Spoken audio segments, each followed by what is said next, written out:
그들이 돌로 바울을 쳐서라는 제목을 가지고 나누겠습니다. 내 발로 바로 일어서라 라고 사도 바울의 그 명령과 동시에요, 단지 태어난 이래 단 한 번도 일어서거나 스스로 걸어본 적이 없었던 그 선천적으로 하반신 마비 장애를 갖고 있었던 그가 벌떡 일어나서 걷는 것을 그 당시에 루스드라 사람들은 분명히 두 눈으로 목격했고, 그 목격함과 동시에 깜짝 놀라게 되죠. 그리고 당시 그 헬라 신화를 믿고 있었던 루스드라 사람들은요, 마치 신들이 하늘에서 사람의 형상으로 이 땅에 내려왔다고 소리치면서 당시에 풍채가 좋았던 바나바를 향하여서 제우스라고 일컬었고요, 또한 그에 반해서 풍채가 좀 연약했었던 바울을 향해서 헤르메스다라고 얘기하면서 그들은 헬라의 신이었던 제우스와 헤르메스라고 바나바와 바울을 향해서 그렇게 믿고 있었다는 거예요. 제우스 신당의 제사장은요, 재물을 가져다가 소들과 그리고 재물들을 꾸미는 화환들을 가지고 그들을, 바울과 바나바를 예배하려고 했죠. 제사를 그들에게 드리려고 했었던 거였어요. 어찌됐든 그들이 무엇을 하려든지 뒤늦게 그들의 어떤 무엇을 하든 간에 그들의 행위와 태도들을 뒤늦게 확인하게 된 바울과 바나바는요, 분노로 말미암아 자신들의 옷을 찢으면서 자신들에게 그 제사를 지내려는 사람들 속으로 그들이 뛰어들어가서 이렇게 얘기를 하죠. 우리도 여러분들과 같은 성정을 지닌 사람이다 라고 그들에게 얘기를 하고 외쳤습니다. 그리고요, 자신들이 복음을 전하는 까닭이 무엇이냐, 언젠가는 반드시 소멸해 버릴 눈에 보이는 것을 신봉하고 의지하는 그 헛된 일을 당신들은 버려라. 눈에 보이지 않는 영이시기 때문에 시간과 공간을 초월해서 우주 만물을 주관하고 계시는 하나님을 믿게 하기 위함으로 말미암아 그들에게 향하여서 이렇게 복음을 전하는 것, 우리 지난주까지 분명히 살펴보았습니다. 그리고요, 본문 이전에, 오늘 본문 19절 이전에 본문 18절 그날의 사태에 대해서 다음과 같이 결론이 맺어지고 있죠. 제가 읽을게요. 이렇게 말하여 겨우 무리를 말려 자기들에게 제사를 못하게 하니라. 오늘 이 본문의 문맥의 의미를 보다 정확하게 이 18절의 말을 옮기면요, 이런 말이라고 얘기할 수 있어요. 제가 한번 좀 더 정확하게 풀어서 얘기해 볼게요. 18절, 이렇게 말하고서도 무리를 간신히 말려 자신들에게 제사를 지내지 못하게 했다 라고 좀 더 정확하게 표현을 이렇게 할 수가 있어요. 바울과 바나바가 자신들에게 제사를 드리지 못하도록 말했다고 무리가 제사 드리기를 즉각적으로 포기한 게 아니라는 얘기예요. 그들은요, 막무가내로 계속 바울과 바나바를 향하여서 제사를 드리려고 했다라는 거예요. 그래서요, 바울과 바나바는 그들을 어떻게 말렸다고요? 간신히 말렸다고요. 자신들에게 제사 지내려는 그 무리의 시도를요, 간신히 바울과 바나바를 무산시킬 수 있었던 거예요. 여기에서요, 무리들이라고 하는 이 무리는요, 어떤 무리였을까요? 뭐 두말할 것도 없이 당시 현장에 있었던 루스드라 사람들을 얘기하는 거겠죠. 선천적으로 하반신 마비를 가지고 태어났었던, 그리고 바울이 그를 일으켰죠. 그 바울에 대한 그들의 경외심은요, 그 정도로 그들을 신으로, 그리고 그들에게 제사하는 것을 그들이 아니라고, 우리들은 너희가 가진 성정을 가진 사람이라고 그렇게 회유하고 얘기하는 걸 그거 어떻게 말려요? 겨우겨우 간신히 말릴 정도로 그 루스드라 사람들이 그들을 향한 경외심은 대단히 컸더라는 거예요. 이해가 되죠? 물론 잘못된 인식 속에서 잘못된 지식이 그들에게 있었지만 그 신으로 그들을 추앙하고 모시는 경외심은요, 정말 어느 누구보다 컸던 게 루스드라 사람이었다는 거예요. 그만큼 이 루스드라 사람들 그 내면 안에 갖고 있었던 종교성, 경외함, 잘못된 신을 섬겼지만 그 신을 향한 경외함이 대단히 컸다는 거예요. 그런데요, 오늘 본문 19절 상반절에는 이렇게 얘기하고 있어요. 시작되고 있어요. 제가 읽을게요. 유대인들이 안디옥과 이고니온에서 와서 무리를 충동하니. 제가 여기까지 읽을게요. 이 비시디아 안디옥과 이고니온에서요, 유대인들이 왔어요. 루스드라. 그리고요, 어떻게 행동을 했죠? 그 루스드라 무리들을 충동했다고 해요. 이 헬라어 원문에는요, 여기에서 무리라는 단어 앞에 정관사가 붙어 있어요. 정관사가 뭐죠? 뭐, 그러니까 영어로 하면 해서 그 지시 정관사죠. 그 정관사가 헬라어 원문에는 이 본문에 들어있어요. 쉽게 얘기하면은, 비시디아 안디옥과 이고니온에서 온 유대인들이 바로 그 무리를 충동했다는 의미를 얘기해요. 여기서 그 무리가 누구죠?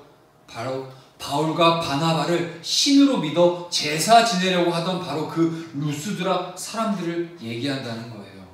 이해가 되시나요? 이고니온에 그리고 비시디아 안디옥, 그곳이 어느 곳이었죠?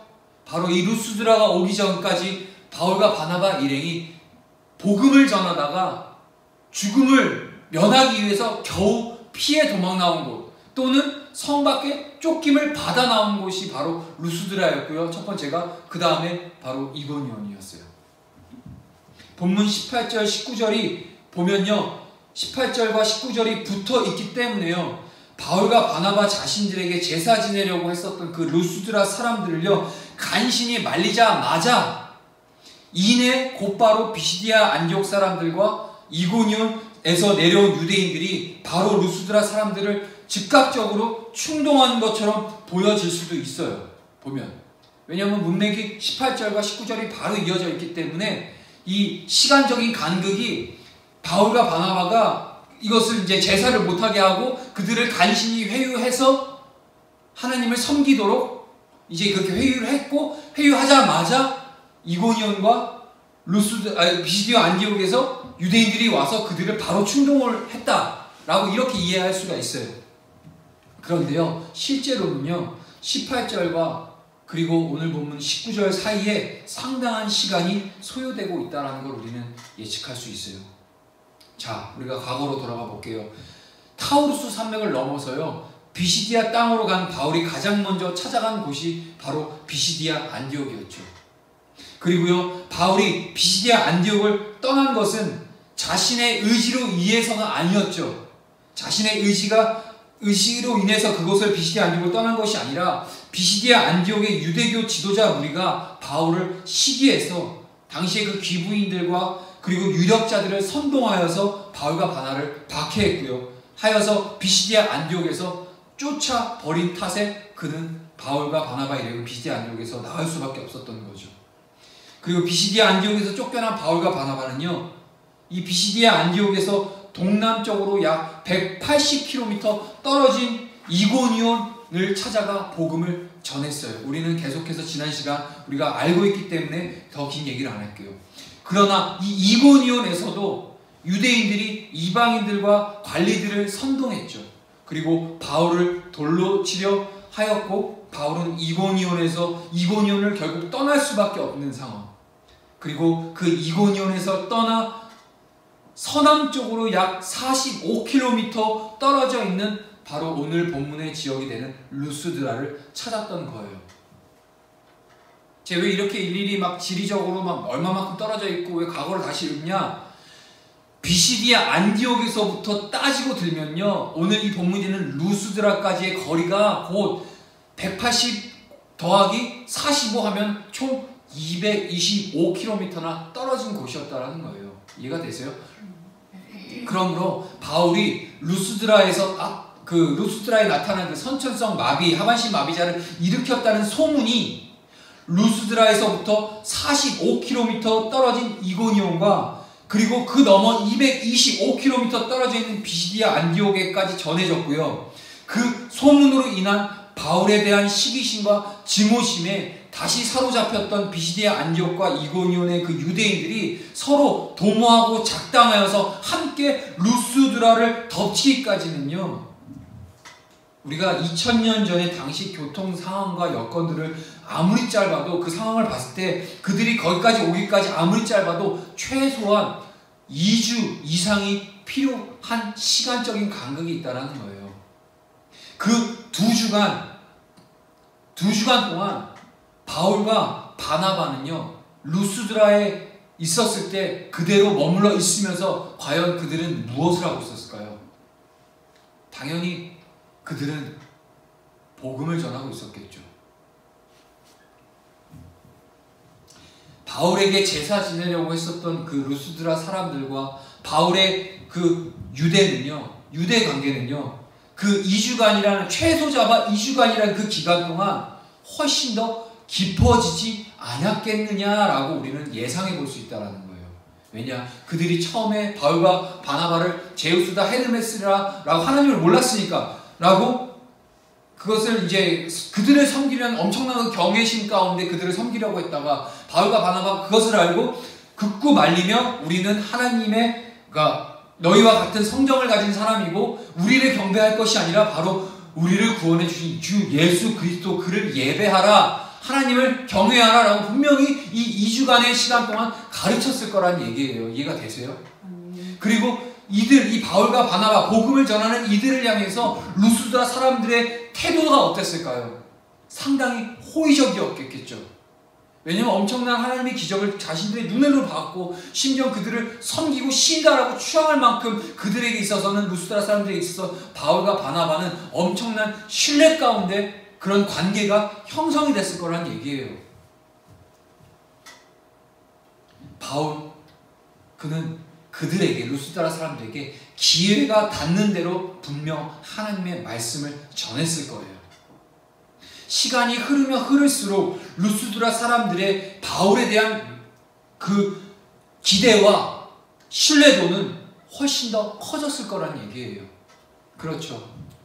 그와 같은 상황 속에서 비시디아 안디옥과 그 이고니온의 유대인들이 루스드라를 찾아와서 그 루스드라 사람들을 충동했다고 한들 그들이 과연 그 어떤 이득을 얻을 수 있었겠느냐라는 거예요.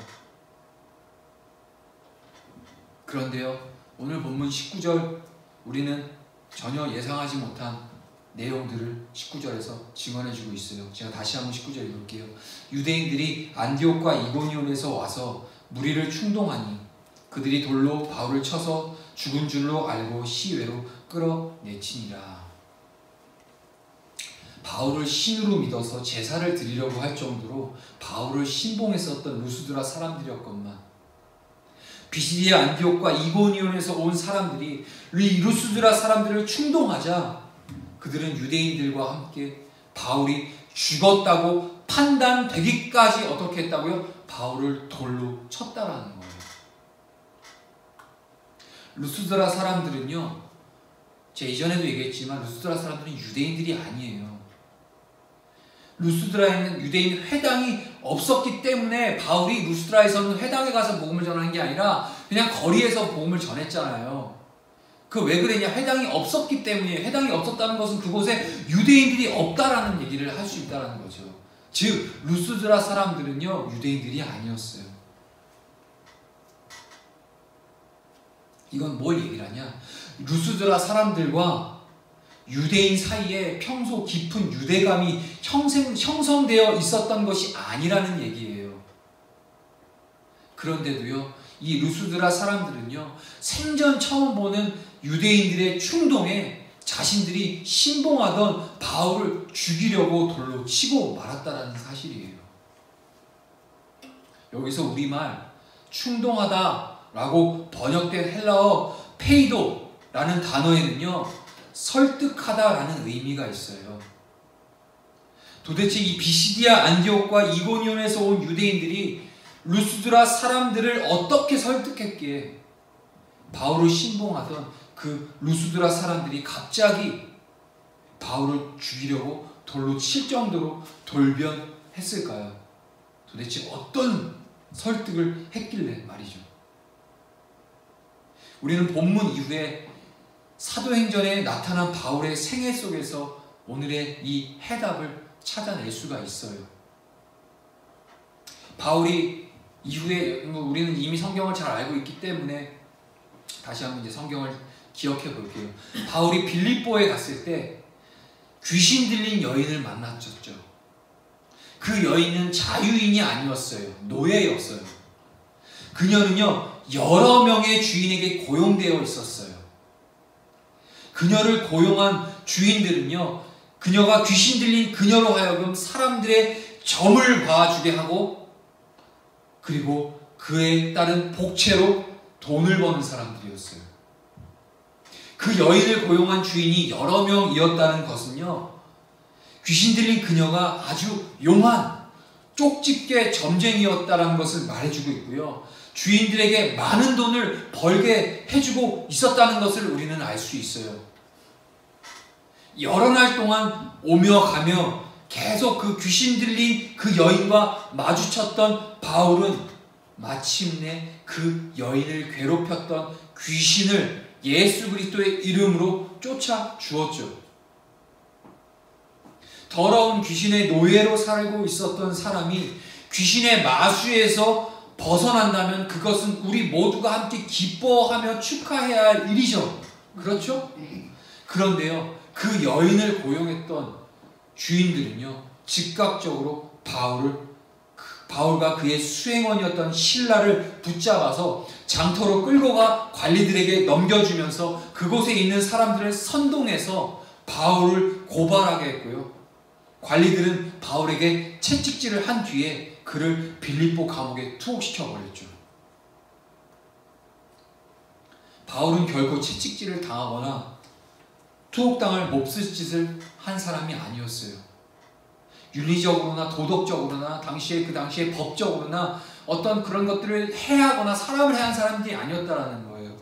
바울이 그저 가련한 여인을 괴롭히는 그 귀신을 쫓아준 것, 도리어 그건 사람들에게 칭찬받아 마땅한 일이었다는 거예요. 그런데도 왜 그 여인을 고용했던 주인들은 바울을 붙잡아 관리에게 끌고 갔고요, 무리를 선동하여 집단적으로 그 바울을 고발하게 했고, 바울로 하여금 채찍질을 당하고 감옥에 감금되게 했겠냐라는 거죠. 자, 사도행전 16장 19절이요, 그 이유를 밝혀주고 있어요. 제가 한번 읽어볼게요.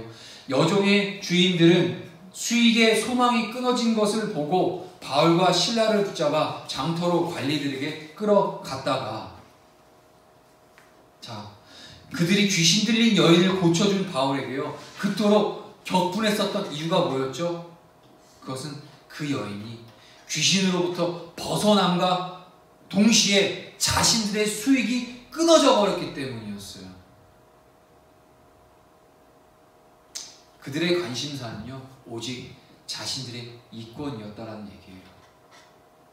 그들은 귀신 들린 가련한 여인을 내세워서요, 돈을 벌 정도로 자신들의 이권을 위해서라면 그 어떤 수단과 방법도 가리지 않는 사람들이었어요. 자신들의 이권을 침해하는 사람이라면요, 상대가 누구든지 간에 어떤 모함을 하더라도 어떻게 해서든 제거하지 않고는 배기지 못하는 사람들이었다라는 얘기예요. 그 이후에 에베소서에서도 똑같은 일이 벌어지죠. 로마 제국의 대표적인 대도시였던 에베소에는요, 다산과 풍요의 여신이었던 아데미 신전이 있었어요. 그 신전은요, 2000년 전에 세계 7대 불가사의의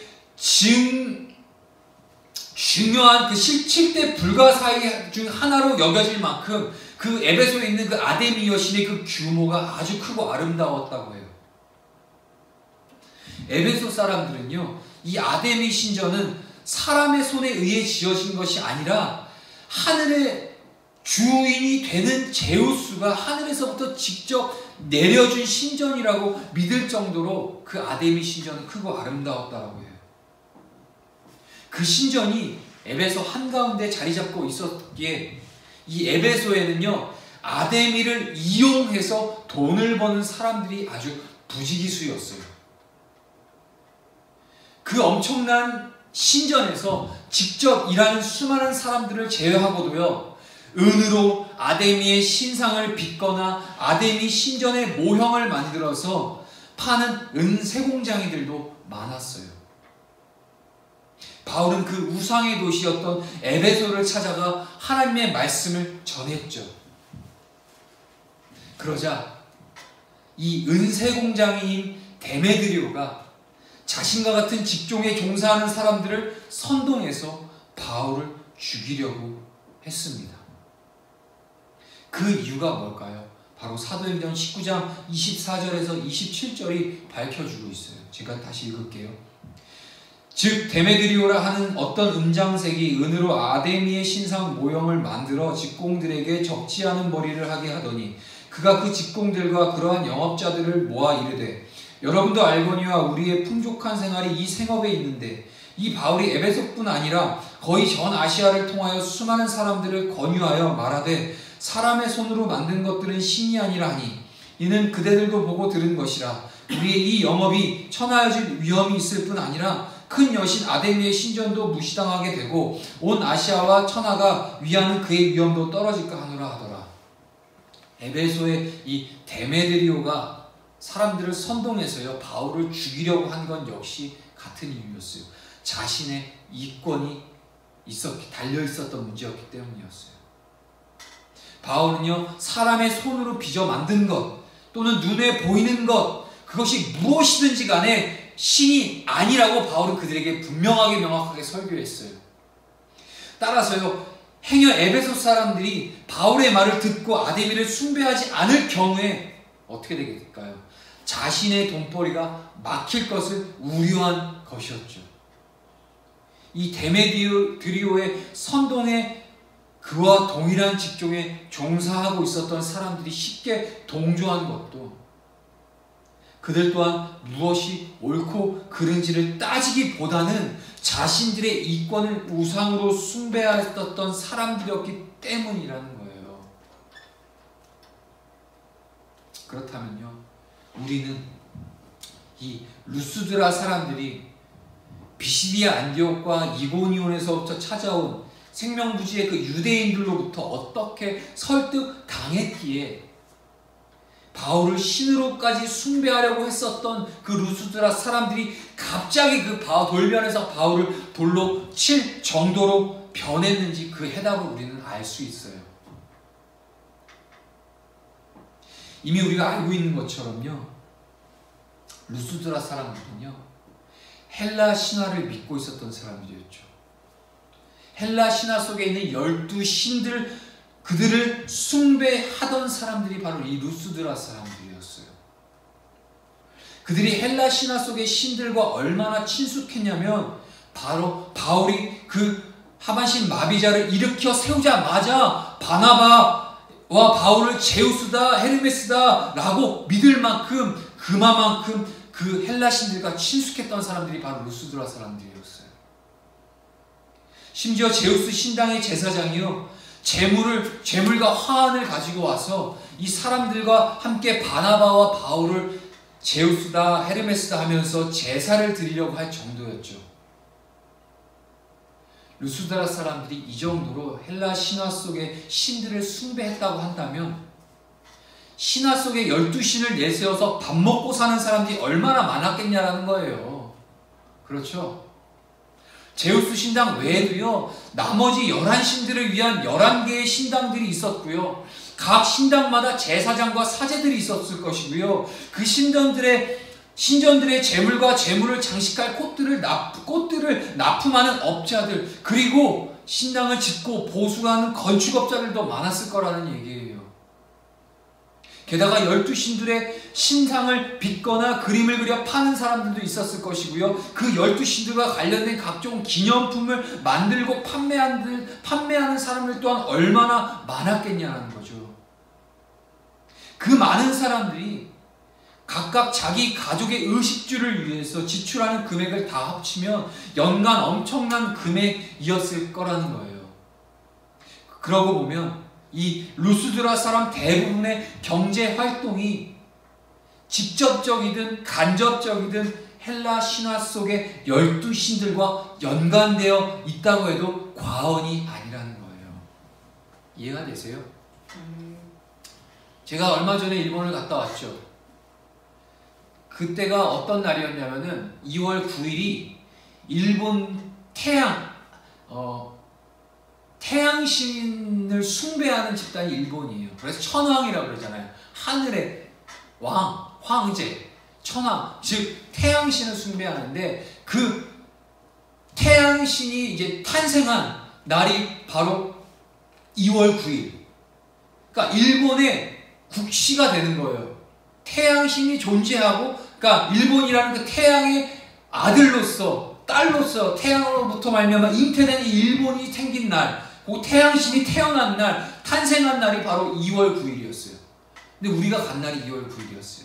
그래서 저희가 갔을 때 일본 현지교회, 저희와 함께 이제 연합을 한 일본 현지교회 그 한 교회가 매년 꾸준히 10여 년 동안 2월 9일날 그 일본에 있는 신사를 가요. 신사를 가서 땅을 밟으며 대적 기도를 하죠. 왜냐? 2월 9일은 그렇게 신묘막측한 일본 사람들 입장에서는 그렇게 그 경외함이 가득한 날이에요. 그래서 일본 곳곳에서 그 신상, 그 날을 숭배하기 위해서, 태양신을 숭배하기 위해서 전역에서 일본 사람들이 막 와요. 우리도 그곳을 갔어요. 그 현장을 갔는데 우리가 텔레비에서 많이 본 그 일본 그 제사장 옷들 있잖아요. 하얀색에서 유산무 사각 같은 거 쓰고 이런 행사들 엄청 하더라고요. 재물을 갖고 오더라고요. 이렇게 뒤에 메고 마치 우리 구약 그것처럼 재물을 가지고 신사로 들어가요. 신사는 못 들어가요. 자기 제사장들만 들어가요. 꼭 그 구약에 있는 우리 그 율법이랑 똑같이 해놨더라고요. 하면서 밖에서 이제 그것은 이제 그 신을 예배하러 온 그 일본 사람들과 함께 이제 있는데 저희 팀은 그걸 뻔히 알고 있으니까 저 우상을 이제 깨달라고 내가 기도하면서, 물론 이제 막 이렇게 크게 기도하진 않았죠. 하나님 앞에 기도하는 그런 이제 상황들을 보고 왔어요. 2월 9일날. 근데요, 재밌는 거는 오늘 본문과 비슷한 상황들이에요. 유명한 신사가 있었지만 신사 주변에는 매일 장사하는 사람들이에요. 어떤 장사? 뭐 제사 제물들, 기념품들, 뭐 요만한 저만한 잡다한 것들. 우리가 그 신사에 도착하기 전에 그 가이드를 맡았던 그 일본 현지교회 목사님이 꼭 하신 말씀이 절대 그런 거 사지 말라고. 그런 게 아마 주변에 많을 건데 하나라도 거기 가서 어떤 것도 사지 말라고. 그건 다 우상을 숭배하는 우상 숭배용품이기 때문에 그걸 사지 말라고 그때 이제 안내를 해주시더라고요. 그것처럼 지금도 인간의 그런 무지함은, 그 인간의 내재되어 있는 그 종교성은 하나님이 아닌 다른 것들을 섬기기 위해서 어떻게 해서든 이제 애를 쓰고 있는 모습을 보면서 참 미련한 자들, 나 또한 예수님의 은혜가 아니었다면 이들과 똑같은 미련은, 다 이 형태가 다르고 모양만 달랐을 뿐이지 참 똑같은 정말 무지한 인간이었겠구나 라고 하면서 이제 그런 이제 경험이 있었습니다. 자, 당시에 루스드라 사람들에게 바울이요 무엇라고 설교를 했을까요? 사람의 손에 의해 만들어지고 눈에 보이는 것들 숭배하는 건 다 헛된 일이니까 다 버리라고 분명히 바울은 설교를 그렇게 했을 거예요.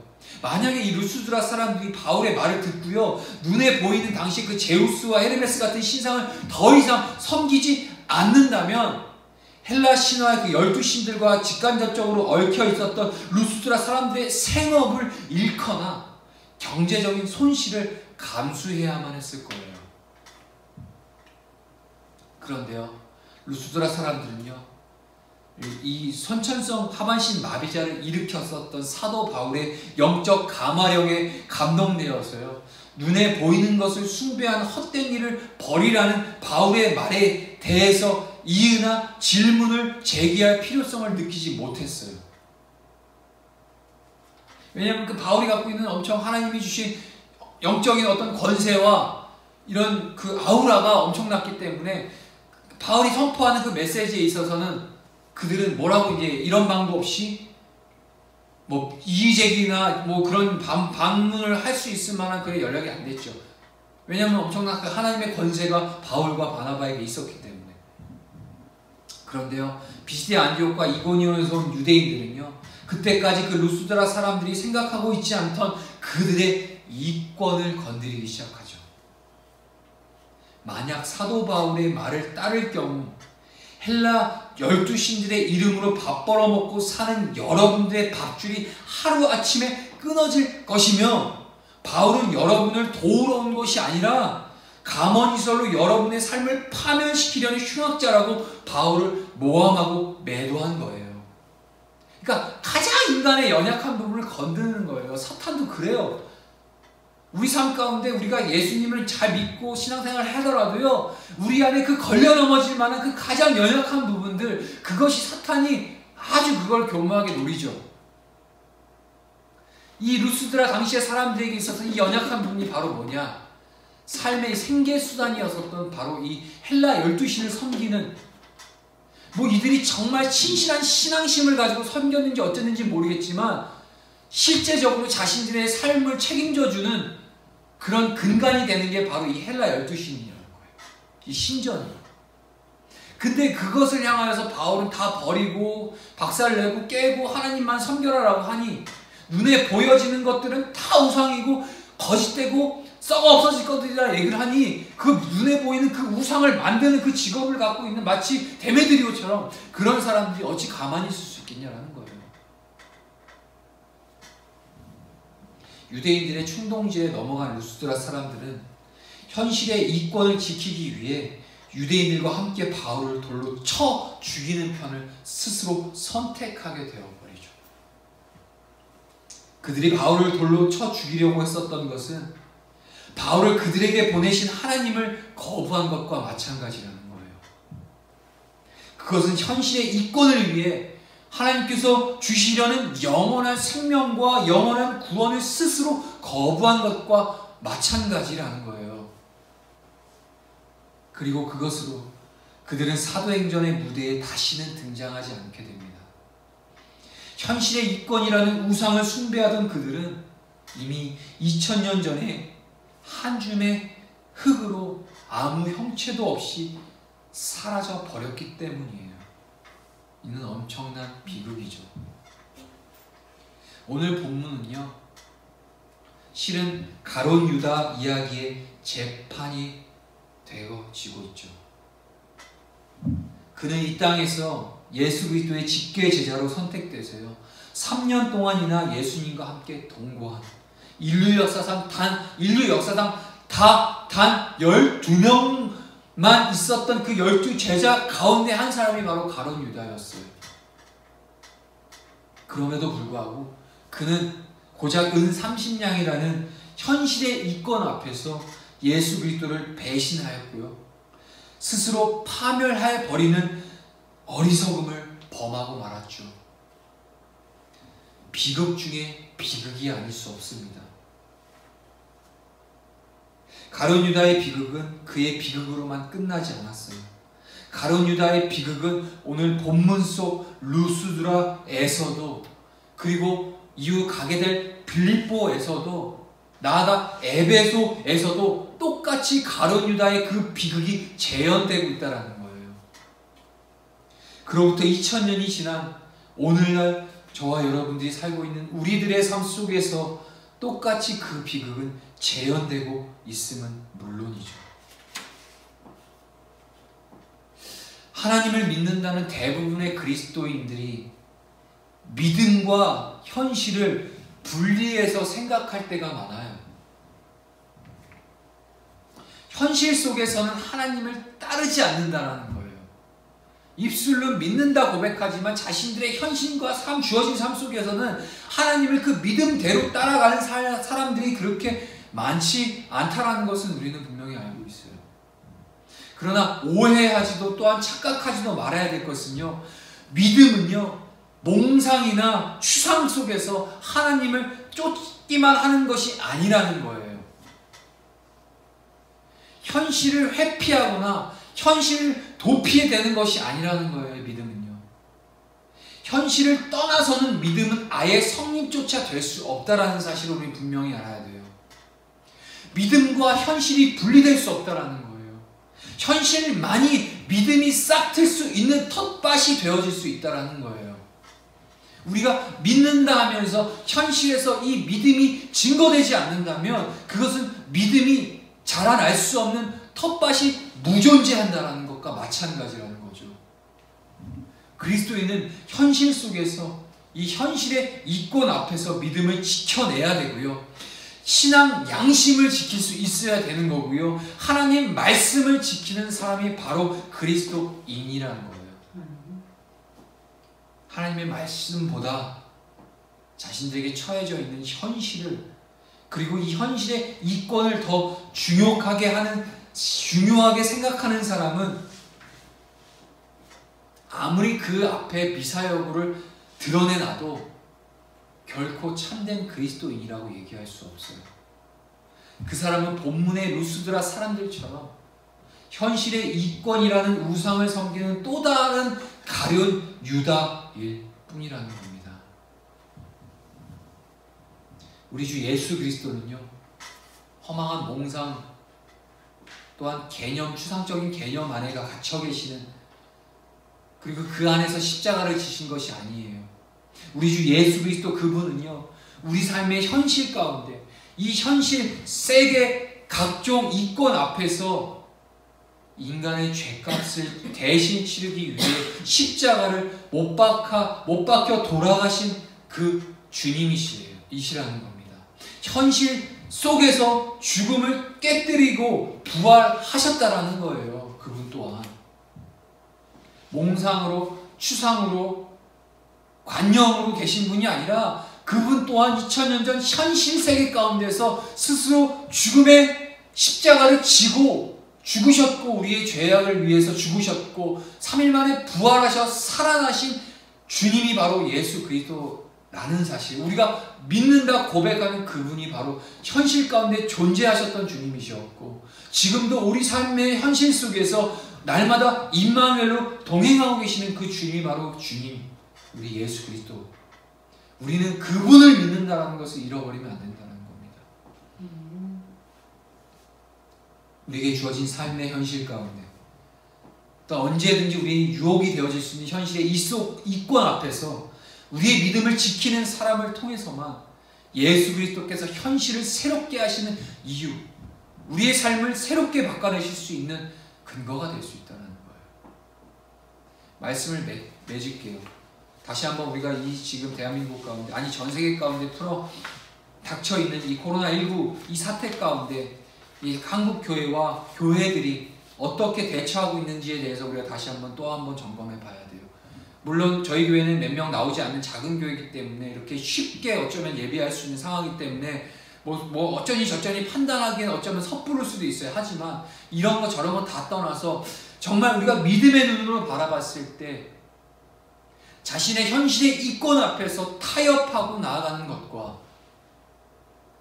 정말 그런 상황이 정말 가당치 않는, 정말 어쩔 수 없는 상황 앞에서도 주님이 주시는 분명한 믿음을 붙들고 끝까지 그 믿음을 붙들고 현실 앞에 타협 없이 나아가는 것과, 그것을 두고 봤을 때 하나님께서 어떤 것을 기뻐하실지 스스로에게 하나님 주시는 그 감동이 있다면 자신들 스스로가 한번 물어가야 되지 않을까라는 생각이 돼요. 주님이 이 땅 가운데 하나님께서 그냥 하나님이 막 전능하게 이렇게 그러니까 당신의 방법은요, 늘 질서 안에서 이루어 가시죠. 그것을, 질서를 어떻게 증명하시냐? 바로 역사를 통해서 증명해 가시죠. 나라를 이스라엘 세우셨더니 이제는 시대가 되어서 각 나라를 세우셨고, 각 나라의 경계를 지으셨으며 각 나라의 지도자들을 세워가시고, 그리고 각 나라의 백성들을 세우셨고, 그 각 나라에 해당하는 법을 주셨고, 그 가운데 선교사들을 보내셨고, 하나님의 말씀을 들어가게 하셨고, 또한 그 말씀이 생명력 있게 넘쳐서 그 각 나라마다 부흥케 하셨던 그 놀라운 하나님의 역사가 결국에 하나님의 그 행하심을 나타내는 그 질서 가운데 행해져 가고 있잖아요. 우리는 그 역사의 현장 가운데 살아가고 있고요. 우리가 과거를 돌아보면 오늘을 어떻게 살아내야 될 건지 아주 답이 명확하게 나옵니다. 그리고 오늘을 하나님 앞에 온전하게 살아낼 때 우리의 미래 또한 보장되어진다는 거죠. 자, 우리 과거 어땠나요? 정말 철저하게 답 없는 인생을 살아갔었던 게 우리나라였어요. 구한말 이전 수천 년 동안 반만년 역사라고 그 반만년 역사 동안 끊임없이 우상을 숭배했었던, 하나님 앞에서는 조금도 우리가 구원받아야 될 자격조차 없는 그런 민족이 바로 우리 민족이었는데, 우리 주님께서 당신의 그 철저한 그 헤세드, 신실하신 사랑이 우리로 하여금 복음을 듣게 하셨고 그 복음의 능력이 우리로 하여금 하나님을 섬길 수 있는 예수 그리스도를 알 수 있는 그 은혜를 경험하게 하셨고 그래야 이 민족이 정말 전 세계에 유례 없는 엄청난 그 경제 부흥과 영적인 부흥을 함께 누리며 나아갔었던 우리 민족. 근데 이제 한낱 잠시 잠깐 흐트러지는 이 잠시 잠깐 몰아닥친 이 잠깐의 그 파도에 우리의 믿음이 근간이 흔들려 버리는 이때 우리는 과거로 돌아갈 수밖에 없는 우리를 어떻게 싸매시고 입히시고 먹이셨는지를 우리에게 돌아봐야 될 그 주님, 그 주님의 사랑, 그 주님의 은혜를 기억해야 된다는 거죠. 루스드라 사람들, 바울과 바나바 그만큼 그들을 경외하고 그들을 추앙할 만큼 그 경외심 속에 있었지만 그 현실의 이권 앞에 바로 그냥 안면몰수 해버리는 순간 바울을 심지어 돌을 들고 자신들의 손으로 쳐 죽이려고 했었던 그 루스드라 사람들의 그 안일하고 무지한 모습 속에서 오늘 우리에게 주어진 이 현실, 이 한국교회와 저와 여러분의 삶을 들여다볼 수 있어야 된다는 겁니다. 함께 기도하겠습니다.